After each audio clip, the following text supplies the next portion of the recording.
the President's Special Advisor on Media and Publicity, Mr. Femi Adesina, who joins us from our Abuja studio. Thank you so much, Mr. Adesina, for joining us tonight on the program.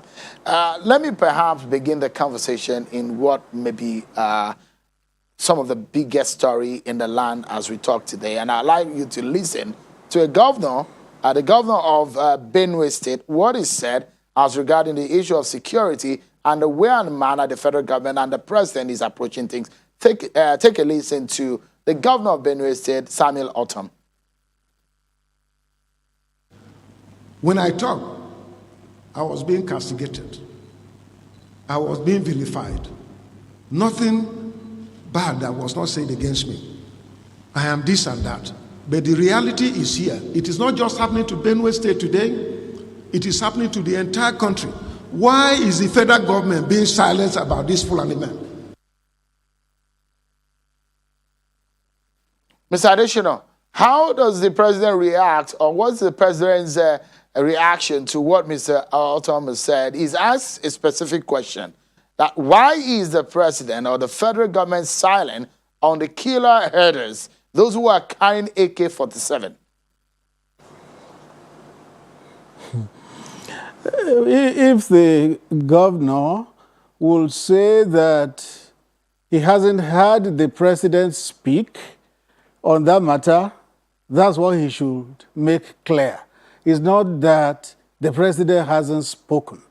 Because a number of times the president has spoken on that issue and his position has always been the same. Anybody, whoever he is, that carries arms unlawfully should be arrested and prosecuted.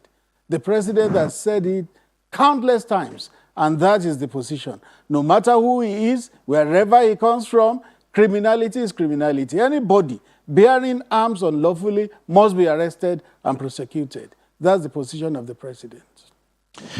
When the president made a reaction to what the Ondo State governor said as regarding banning open grazing and giving ultimatum to those who are in the forest and who are carrying arms and, in Ondo forest, in the forest reserves in Ondo State, there was a swift reaction from the president, which gave a lot of Nigerians worries, especially those who reacted to it. The manner in which the president had reacted to that matter at the time brought some suspicion.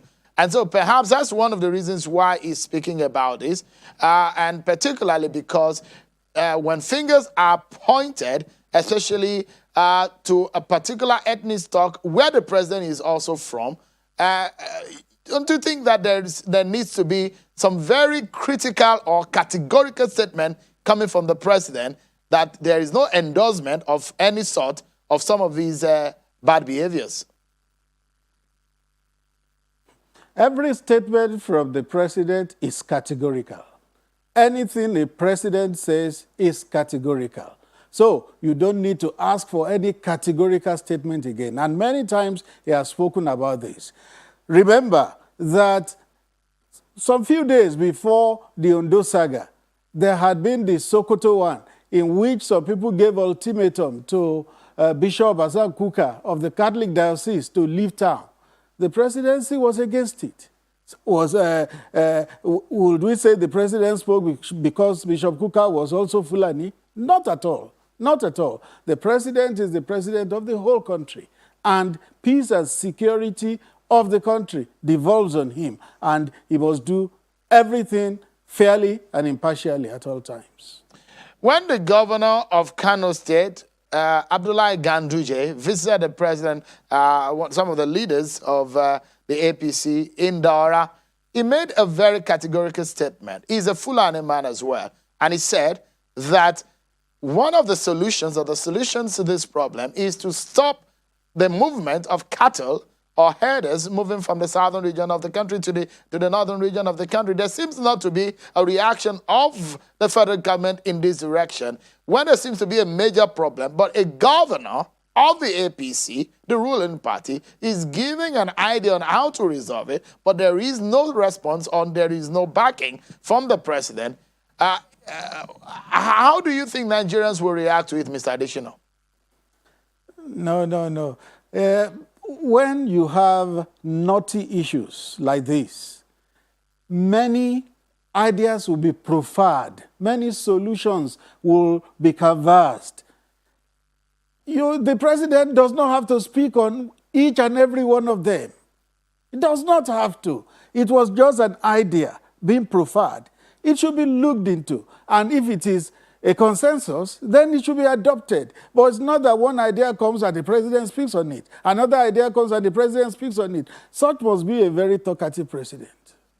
No, but in this matter, Mr. Adesina, it has to do with life and death. Because people's lives are being affected, impacted. People are being maimed and killed. People are being kidnapped right in their homes. People are deserting their own homes. People are no longer safe in their own farmsteads, in their own homes. These are not just any other kind of issue. These are specific issues that has to do with security of lives of citizens of this country. And when people are saying that there is a major concern and there is a governor who is giving an idea on which way to go, and so would you describe this as just any other issue, Mr. Adesina? Now you have dwelt on the problems now extensively, which I think is the problem in Nigeria. And even with the media, of which I'm part, we keep dwelling on the problem and pay little, scant attention to solutions. On this program, I watched it when you devoted the whole program to that idea from Governor Ganduje. So ideas will need to be discussed back and forth and critically assessed.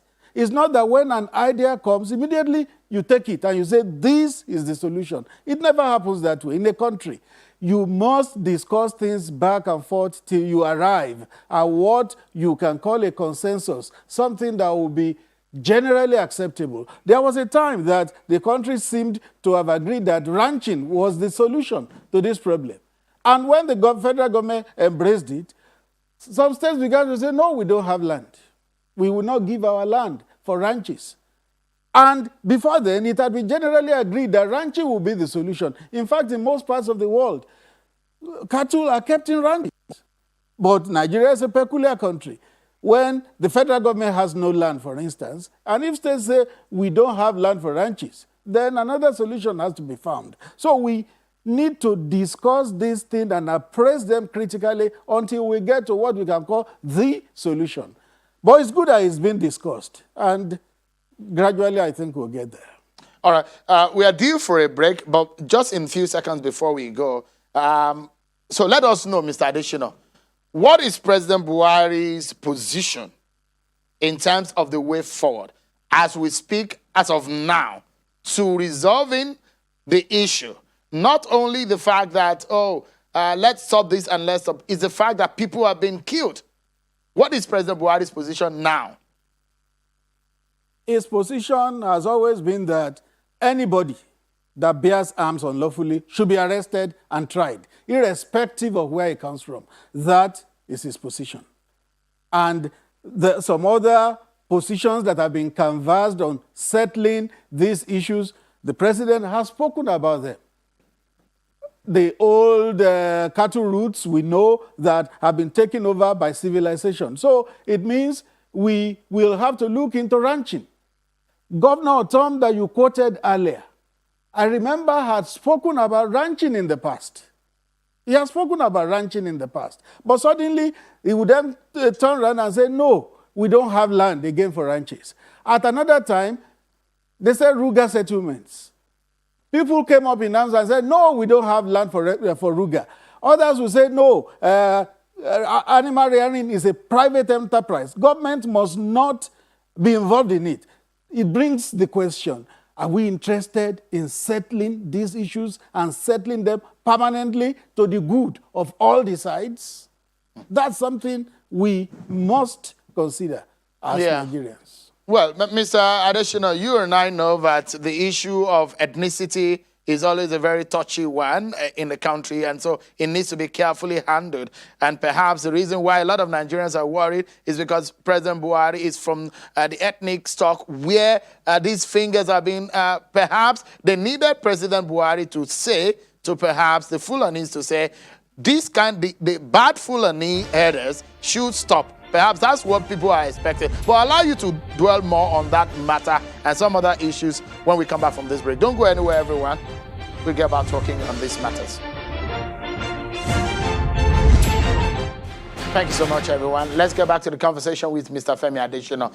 Perhaps on a final note on the issue of the farmer herders clash and President Buhari's approach to it, some question that some Nigerians are asking is, if truly there is an effort or there is a major reaction for the president, is how many of these killer herders have been arrested? Thank you. I don't have that figure at my fingertips, but I remember that the vice president made that figure available sometime in the past, and it was in hundreds, those who had been arrested and were awaiting trial. I don't have the current figure, but I know that a lot of people are awaiting trial out of those clashes. But one thing I'd like to stress is that it is anomalous to say a whole ethnic group are criminals or killers. No. It's not right to stereotype a whole ethnic group. There are always bad eggs among any ethnic group. Any ethnic group will have its bad eggs. And if bad eggs come from any ethnic group, they need to be dealt with, and dealt with as criminals. You don't then stereotype that entire ethnic group. So the president has said it. If anybody commits crime, whichever ethnic group he comes from, if he's Fulani, please arrest him and let him answer for it. But out of these people, Mr. Adesina, out of these people that you have mentioned, that you said they are in 100, how many of convictions as the because this is usually a criminal offense, so it's an offense against the state. So how many of them have been convicted? I wouldn't know, because the executive does not convict. It's the judiciary that convicts. But I the police, know, for instance, the police, for example, Mr. Adesina, the police will. The police will take those kind of cases to court, because they will, statutorily, the police have the powers to prosecute these kind of cases. The police IG answers to the president. So the president should have, or the presidency should have, answers to some of these issues. No, that's a simplistic way to see it. If the police prosecutes, the police has a spokesman. They meet him. How many people have been prosecuted and how many have been convicted? I remember that when the farm of Chief Olufalaye was vandalized and even burnt down by some people who turned out to be Fulani criminals, they were taken to court and they were jailed. They were convicted. So it's a matter of, from the police, from the judiciary, find the statistics of those who have been taken to court and who have been convicted. It will not be a matter for the presidency at this point in time. So Mr. Adesina, let's leave that matter and go into some other policy and governance related matter as regarding how the president is handling these issues. Is the president worried about the optics of how citizens see him or perceive his government in the light of the legality of his actions? Take, for example, when the president announced the extension of the tenure of the IG, a lot of lawyers, senior lawyers in the land, said that was an illegal action and that the IG stands a retired officer, and under the law, the president does not have the power to do so. Why does it look so much that the president has not reacted to that decision, or reacted or reversed his decision that a lot of people have said are illegal? That is on one hand. The other angle was that it looks like a belated action when the president should, according to lawyers, have gone to the National Assembly to first and foremost inform them of his willingness to nominate service chiefs. The president did that after he has first made the announcement. This has been done in the past, but they have said it is wrong. These are some of the illegal issues that have been raised, and allegedly by lawyers that have been raised as the actions of President Buhari. Well, what you know is that lawyers are one set of professionals who never all agree on the same issue. You find them all positioning on different sides of an issue. The president has an attorney general, a minister of justice, who advises him on all legal issues. There are many decisions the president will want to take, and he will first ask the attorney general for the legal opinion, for the legal angle to it. And it is when he's been properly briefed on the legality of it that he goes ahead to do it. So don't think the president will just do things according to whims and caprices. No, he seeks opinions, particularly legal opinions. On the issue of the service chiefs, in 2015, when he appointed the service chiefs, yes, he appointed them and sent their names to the National Assembly, which approved. This time, it has also been done. I think it's not a matter that is very germane in terms of legality or not. All that matters is after he has exercised his prerogative, because it is his prerogative to pick the service chiefs, he then sends it to the National Assembly for concurrence. So, Mr. Adesina, you're telling us that it is right for the president to allow a retired police officer to be the Inspector General of Police, and that the president is legal from the point of view of the presidency? It is within the prerogative of the president to appoint who the Inspector General of Police will be, and he has done that. Whether he's retired or not is a legal matter. I know some lawyers are in court. The court will pronounce on it. I am not a lawyer. Even if I was a lawyer, I'm not a judge. The lawyers are still not judges. It is judges, eventually, who will adjudicate on the matter.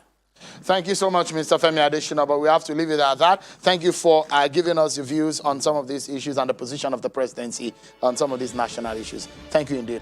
The spokesperson of the president, Muhammadu Buhari, Mr. Femi Adesina, has been our guest tonight. But that's our show for today, everyone. Many thanks for watching. I'm Sean Kimale. Bye for now.